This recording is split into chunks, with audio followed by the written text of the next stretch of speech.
impair et pair. Et il est stable s'il est équilibré et que chaque chiffre impair est suivi d'un chiffre pair. Et vous avez des exemples ici. Donc vous avez 14 382, donc 143 382. Et ce deuxième nombre, ils sont équilibrés. Pourquoi? Parce que le nombre de chiffres pairs est égal au nombre de chiffres impairs. Donc si vous calculez ici combien il y a de chiffres impairs, il y a 1, il y a 3, il y a 3. Donc il y a 3 chiffres impairs et il y a 3 chiffres pairs. Oui, et la même chose ici si on compte, c'est pas la peine que je compte. Maintenant, vous avez ces deux nombres, ils sont stables.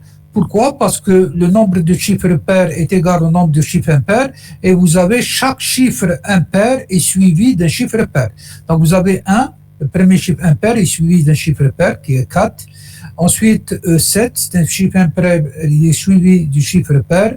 Et la même chose ici, 5, c'est un chiffre impair et suivi du chiffre pair. Et la même chose ici. Maintenant, si on prend 2341, ça c'est un nombre qui est équilibré. Pourquoi? Parce que le nombre de chiffres pairs est égal au nombre de chiffres impairs. Combien on a de chiffres pairs? On a 2, c'est 2 et 4. Hein, et le nombre de chiffres impairs, on a 2, c'est 3 et 1. Mais ce n'est pas instable parce que si on prend les chiffres impairs, hein, si on prend 3, bon, 3 est suivi d'un chiffre pair, d'accord. Mais 1 c'est un chiffre impair. Est-ce qu'il y a un chiffre pair après? Est-ce qu'il y a un chiffre? Non. Donc ça, c'est pas un chiffre, c'est pas un nombre stable. Il est équilibré, mais il n'est pas stable. Donc stable, c'est ça. Chaque chiffre impair doit être suivi d'un chiffre pair. Est-ce que ça va?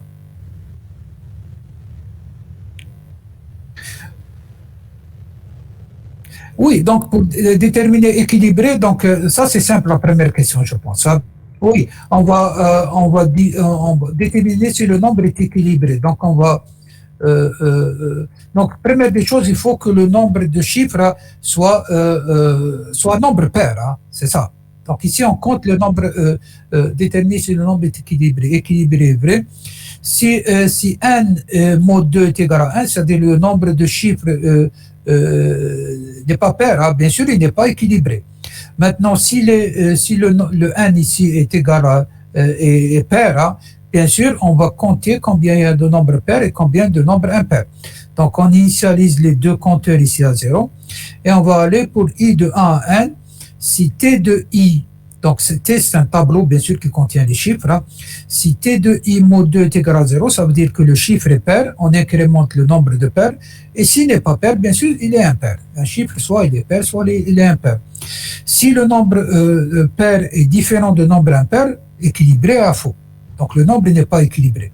Maintenant, s'ils sont égaux, on va mettre le nombre, il est équilibré. On va voir est-ce qu'il est stable. Donc on va initialiser ce booléen à vrai. On va supposer qu'il est stable. Et ensuite, si tous les éléments de rang impair sont impairs, alors le nombre est stable. Pourquoi?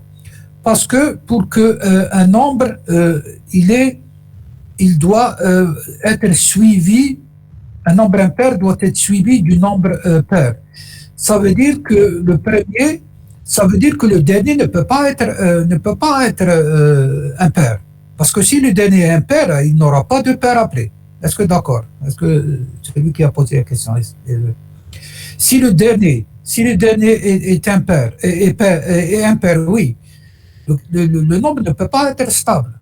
Pourquoi? Parce que s'il est impair, vous n'aurez pas de pair après. Donc ça veut dire qu'il doit venir à l'avant-dernière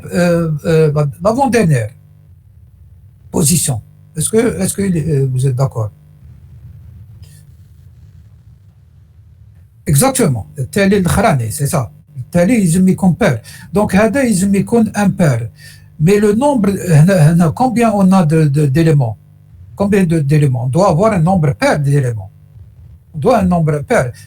Oui, mais par exemple, ici, on doit avoir 6, hein, parce que il faut qu'il soit équilibré. Hein. Donc, on doit avoir 6. Maintenant, chaque nombre impair doit avoir un nombre pair. Donc, celui qui doit venir ici, qu'est-ce qu'il doit être? Il doit être lui aussi pair. Ça veut dire que le impair doit venir ici. Donc, si on continue comme ça veut dire que le premier doit être impair.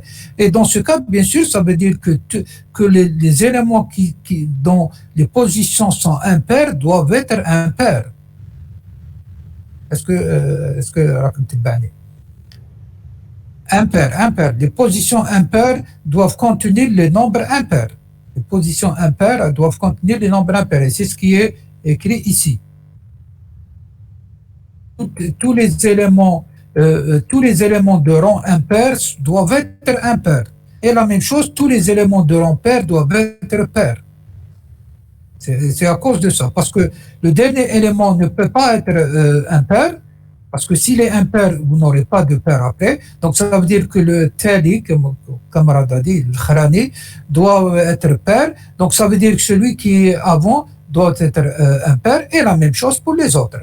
Et si vous avez ici un pair, parce que celui-là il est impair, il ne sera pas stable.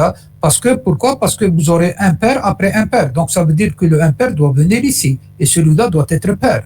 Celui-là doit être pair, celui-là doit être impair, et ainsi de suite. Si vous continuez comme ça, vous allez aboutir à ce que tous les éléments de rang impair doivent être impairs et tous les éléments de rang pair doivent être pairs.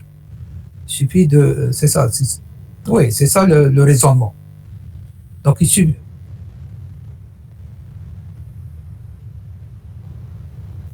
Exactement, oui, exactement. Donc ça veut dire que tous les éléments de rang impair, donc c'est le 1 ici, tant que i inférieur ou égal à 1 est stable, si t i mod 2 est égal à 0, ça veut dire que l'élément est pair, et dans ce cas, bien sûr, on va mettre stable à faux. Sinon, on va incrémenter le 2, donc pour avoir toujours les positions impaires.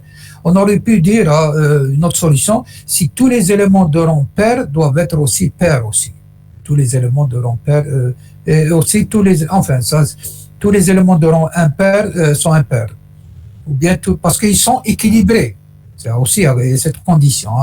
Parce que le nombre de chiffres pairs est égal au nombre de chiffres impairs.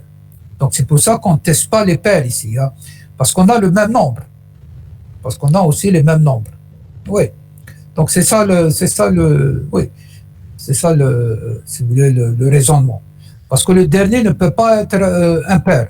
Donc ça veut dire que le dernier sera pair, donc celui qui le suit, qui est juste avant doit être impair, et ainsi de suite.